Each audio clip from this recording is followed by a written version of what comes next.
Hello, this is the RPGPundit, the final boss in Internet Shitlords, and here I am shamelessly playing with Meatball, who's very excited about this little mouse she's just caught. I was going to do another full-length video on a topic related to the whole new Ravenloft setting thing, but as it turned out, I decided that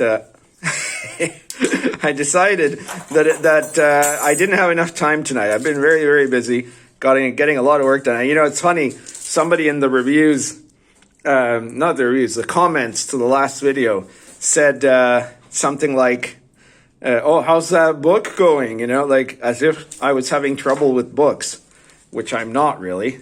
Really, really not having trouble with books. I've been, I had to point out to the guy, well, I've just published 110 of them, and I've got another one about to come out real soon, The Invisible College, and then I'm working on one about the Crusades, which I'm betting that guy in particular is really going to love, the Crusades and the Silk Road, that is. But anyway, today I'm going to talk, instead of talking about another issue related to Ravenloft, I'm going to talk about the fact that you have better alternatives. Oh, she caught it. That is, well done. Oh my gosh. This Meatball. Did you catch it? Oh, you caught it. Yeah, you're really fighting with it. You're trying to get the whole bowl. Jesus, cat. Anyways, there's a much better alternative than getting Ravenloft, new Ravenloft 5e stuff, I just found out that, they had an equivalent characters in Ravenloft. There's a couple, I forget their name. Cedric is one of them. And then the other one, I forget his name. That are like basically the Holmes and Watson of Ravenloft. These are old characters. They're established characters, right? They were, basically cheap copies, total copies of Holmes and Watson. Oh, she's getting really pissed now. Hey, Meatball. Anyway, now why is she trying to bite down on that?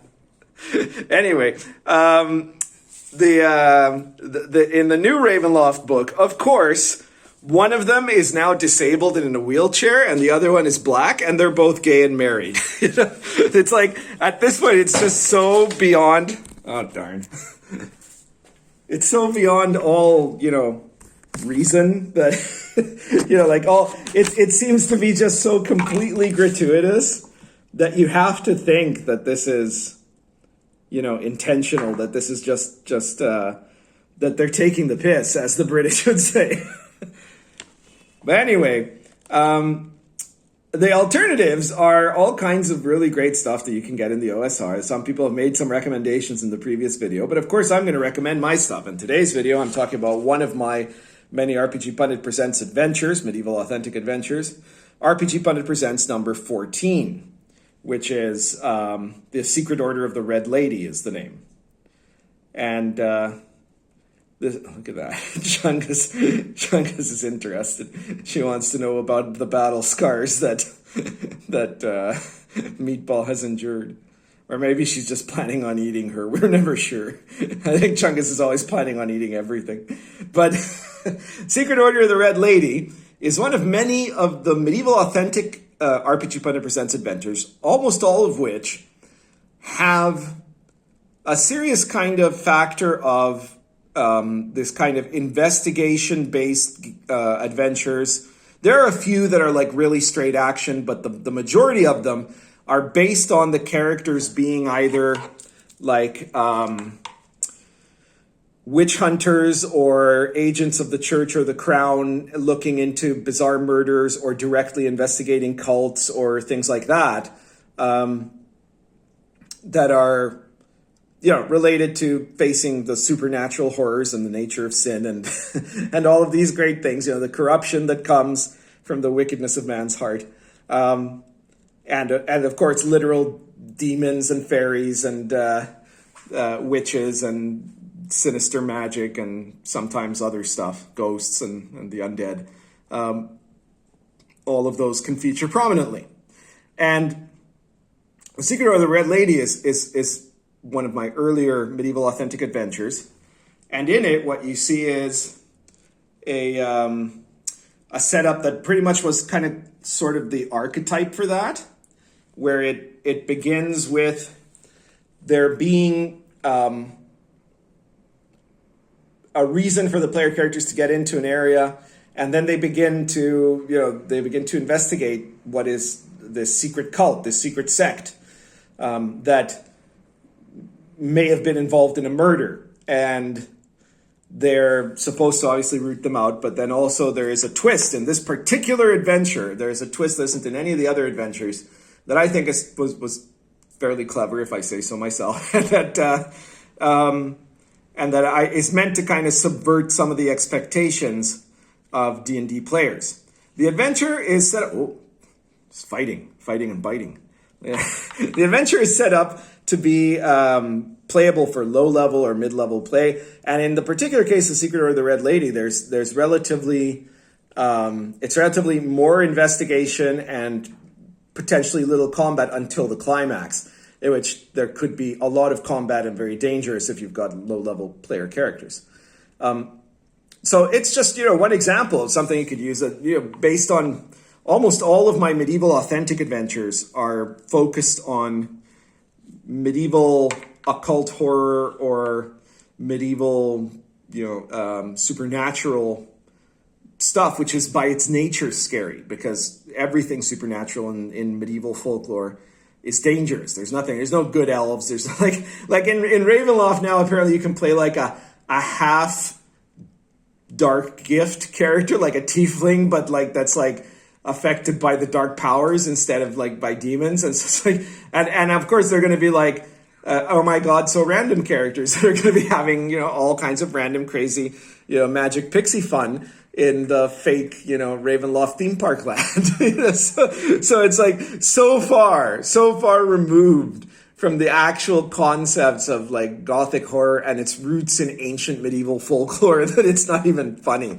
But if you want stuff that is genuine, well, check out that product in particular, RPGPundit presents number 14, Secret Order of the Red Lady. But then there's lots of other ones. There's all of my occult killer antagonist series, which I think there's 3 of those, that each of them feature 3 different mini adventures that are based around an occult killer, usually in a city or sometimes a small town that was a real place in England. With all of this is always based on either real legend and folklore or real history. And there's lots and lots of other ones, right? The Tower of the Mad Astrologer, if you want something that's a little closer to a conventional D&D adventure, but that still has some really freaky stuff in it, like really freaky, especially at the top of that tower. The Hecate's Tomb. There's tons, the Dragon's Egg. All of these are adventures that will have scary elements, especially if you run them right, and yet will also be, this kind of the gritty fantasy of medieval authenticity. Not exactly high fantasy, because high fantasy isn't all that great for comedy or for horror. It's good for comedy. That's what they're I think aiming for ultimately here. I think Ravenloft is actually being done wrong as a joke. It's the only conclusion I can come to. So anyways, that's everything for today. Please share this video. Check out my products. Secret Order of the Red Lady, RPGPundit presents number 14, is only $2.99, and it's a 12-page book. I think it's about 11 pages of adventure, 10 or 11 pages of adventure. So it's an adventure that you can run as a one shot or at most in 2 sessions, depending on how long your sessions are. So it's easy to handle. And there's lots of others. If that one doesn't quite sound right to you, if you don't want to know what the big spoiler is in that particular adventure, well, check out some of my other adventures or my other medieval authentic products. And that's a way to support me and to maintain, me doing this kind of work and pushing this kind of news about the gaming situation. And it's costing you about probably less than what a coffee costs these days. But you also get something back, which I like a lot. You know, like you can support me on Patreon. I've got a Patreon link, and you can even send me money directly by PayPal if that's what you want. But honestly, I love it when you guys pick up stuff that I've made, because I know you're going to use it and enjoy it, and and then I'm getting paid too, right?